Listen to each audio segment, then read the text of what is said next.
Hi, this is Tim Boss with FinancialCyclesWeekly.com with the latest news on Egypt, Tunisia, and the solar eclipse of January 2011. You know, if you've been watching the news lately, you have seen the major chaos that's going on in Egypt.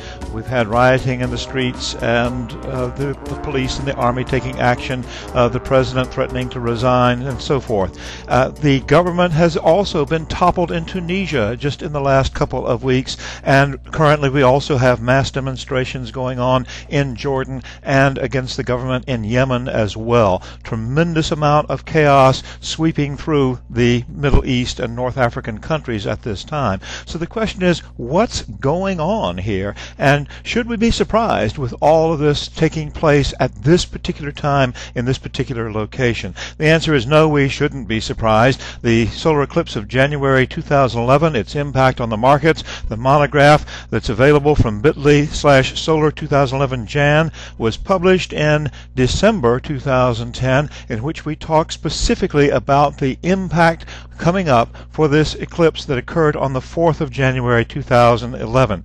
We mentioned these specific ideas in this monograph.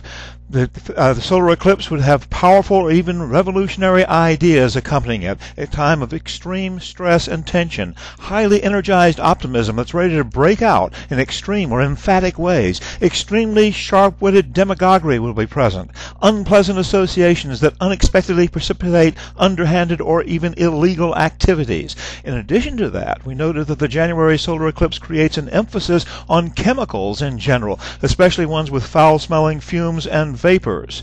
Now, we also, in this monograph on the solar eclipse of January 4th, 2011, studied its connections with previous solar eclipse, and we noted some of these correlations. The American Revolution in 1776, the War of 1812, which resulted in the burning of Washington, D.C. in 1812, the Whiskey Rebellion, the Reign of Terror in France, Kosciuszko's uprising in Poland, and Aga Muhammad's seizing power in Persia, which created the modern country of Persia in 1794.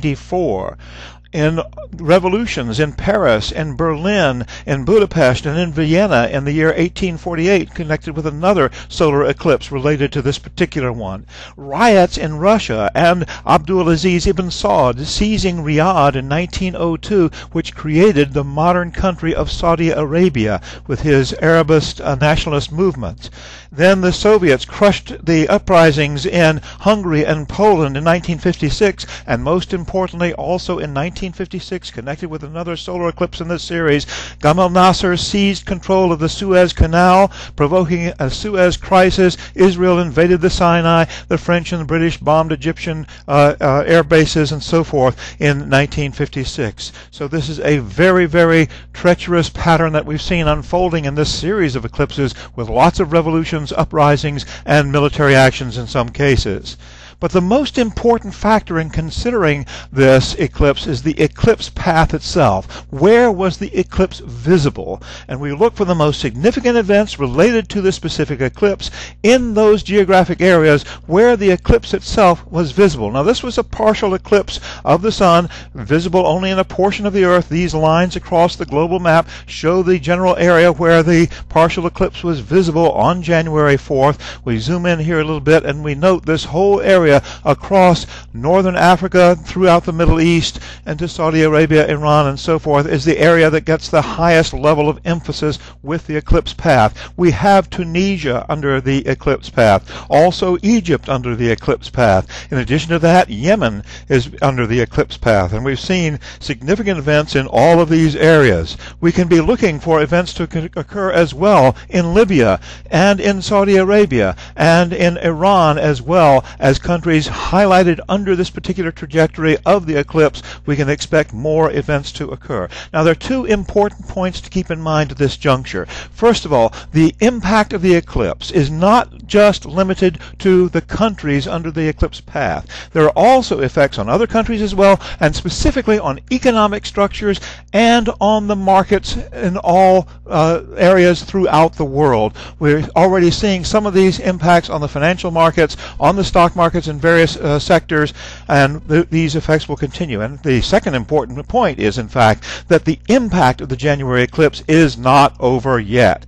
We're going to watch for more eclipse triggers at least through the end of June 2011, and we have a number of specific dates that we've identified where we will expect these eclipse triggers to occur. They're all detailed in the monograph on the solar eclipse of January 2011, its impact on the markets. If you don't have your copy already, I suggest that you download it now at bit.ly/solar2011jan, because it will give you all the details on the events that we've just mentioned, all of the setup for these global geopolitical events that are occurring, and the impact on specific markets, as well as some tradable opportunities that you'll certainly want to be aware of.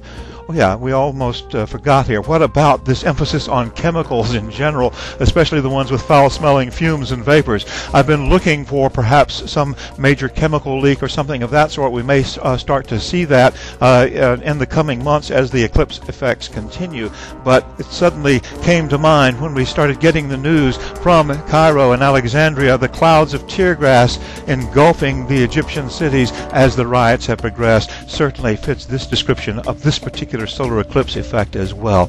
So take a look at bit.ly/solar2011jan and get your copy of the solar eclipse of January 2011, its impact on the markets.